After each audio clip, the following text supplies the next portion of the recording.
Let's go. Alright guys, I'm back with yet another interesting tutorial, and this is part 4 of English comprehension, and where I'm going deeper. Yeah, two sides, ne? It's a two-sided story. Hey Maria, this is what we were feeling in school. Anyways guys, okay, back to here. Okay, we have two sides of a comprehension, yeah? So I usually say draw a table, right? And then we have the general side, and we also have the technical side. So most of you know it as referral question or boiling question, but I changed that over the years. Why? Because people, when they saw the word refer to paragraph, what they thought it's a referral question. How so? Yes. Anyways, let's continue. General question, right? A general question is a question that requires an opinion or basic understanding, okay? Or basic understanding. So if they can say, why do you think South Africa is experiencing crisis right now? That anyone can answer that question as long as they can support their ideas. I can say it's because 1, 2, 3, 4, 5, as long as I can support whatever I'm saying, right? So it's a general understanding, right? Then there's a technical side, comprehension. Okay? This is where now we are evaluating. The structure, right? So say NB when you write your notes. NB, you are putting yourself in the shoes. Of the writer. Shoes of the writer. The writer. Perfect. Sharp. So now let's take a look at it again, right? So now that we know, what am I saying? I'm saying to you now that there is questions. I am saying to you that there is questions that are going to require you to use your own general basic understanding, and there's going to be questions that are going to require you to evaluate in the shoes of the writer. That's what I'm saying. That's what you're seeing here. Perfect. Sharp. Let's move. Now that you know all of this, I'm going to say, hey, when I teach English, I say, my kids, let's focus on the technical side. Why? You were already taught the general side at primary. Do you remember when your teacher used to say, Bob the builder? Bob the builder builds flats, he builds 16 flats. Then they ask you, who is Bob the builder? 2 marks. What does Bob the builder do? 2 marks. That was a general question. Why? Because it's a copy and paste question. So slash here you can also say these questions are copy and paste because you only have to read the text, then just copy and paste or change a few words then, right? So I can't teach those parts because it's something that you've already learned. Everyone can answer. Actually, this is the reason why you guys are finished, because every question in comprehension, you guys answer based on this perspective. Hence, I focus on this perspective because it's a new perspective that you guys are not used to. Right, Metric 2024. Are we clear? Sharp. Alright. Every generation of matriculants gets its own tutorial. Alright, sharp. So the technical side, why do we focus on the technical side? The technical side is more complex and it has a lot of components. So I'm going to tap into the components of the technical side. Quickly, right? Sharp. The components of the technical side. Note guys, there's no textbook that has this information. It's only the textbook that I have at home that I created that is dropping later on this year, by the way. Thank you very much. Your boyfriend can't do that for you. Just joking. Sharp. Okay, so this is what we have guys. Now, on a serious note, this is what we have. The components, please do write the components of technical understanding, right? Understanding. I'm sorry guys, I write like a doctor. Girls know why. Title, conclusion, rhetorical question.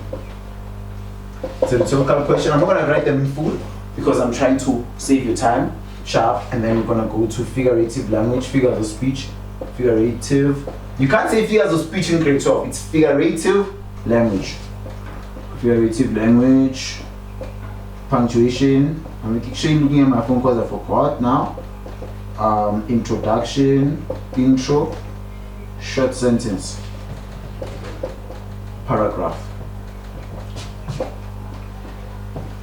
Okay, sharp. So you might probably ask yourself a question, what is all of this for, right? they might ask you a question about the title. They might ask you a question about the conclusion, the rhetorical question, the variative, the punctuation, the intro, the short sentence paragraph. All of these things require a technical understanding as a writer. So they're actually examining if you can write your own book or your own article. Hence, this is important. So when in this technical part, they don't care if you know what the title is. It doesn't matter to them. They want you to tell them what does the title do. It's like a car. You know that this thing is a mag wheel, it's a steering. They don't care. We know that a steering wheel is used to turn the car. We know, but you know they want you to tell them the exact specification. For example, we know that you know that it's a steering wheel. But give us a specification. It's ideal. How does it work? Do you understand what I'm saying? So, yeah, you must tell us what the title do, right? So I'm gonna give it to you guys, right? But I'm gonna drop notes in the comment sections for you guys to tap into them, right? So the title, I'm not gonna write it down, but I'm gonna say it out loud. The title, this is what it does. It gives the text identity. Yeah, it gives the text identity, right? A text that doesn't have a title doesn't have identity. Conclusion, it summarizes main points, right? It summarizes. They know that you know what a conclusion is, but you must tell us what does it do. It summarizes main points of the text. Main points. Don't say all points of the text, right? Sure. Rhetorical question. We know that a rhetorical question is a question that doesn't have an answer whatsoever. But that's not important. They want to know what does it do, right? Okay, rhetorical question. It influences the reader. It influences the reader. It influences the reader. It attracts the reader's attention, and then it makes the reader inquisitive. Curiosity. If you don't want to say inquisitive, you say it sparks curiosity, right? I'm trying to be as fast as possible. Figurative language. There we go. What does figurative language do? Obvious, guys. It influences. It influences. When I say figurative language, I'm talking about everything in that branch. You know, it could be metaphors, it could be similes, it could be whatsoever. It could be synecdoche. It can be metonymy. You understand what I'm saying? The words. Those are the figurative languages that I'm talking about. They do what? They influence the reader, right? They influence the reader. They manipulate the reader. They manipulate the reader's emotions. That's what figurative language does. But that's what we were told or were taught, but it has never manipulated me in any way.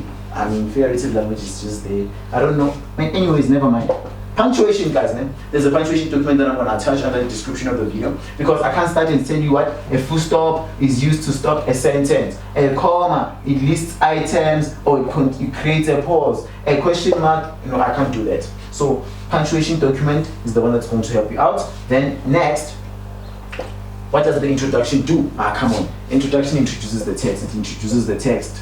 You understand? It introduces the text, or it gives us heads up or an idea of what the whole text is going to be about. And what else? Short sentence paragraph, last but not least. This is where your paragraph, we find that the paragraph is short. It's one sentence, but it's a paragraph. What are they trying to do? They're trying to grab your attention, so it grabs the reader's attention. And then what does it do? And then, what can I say? It influences the reader, or it makes the reader keen. Makes the reader keen, or convinces the reader, right? So it's all up to you. So this is it, right?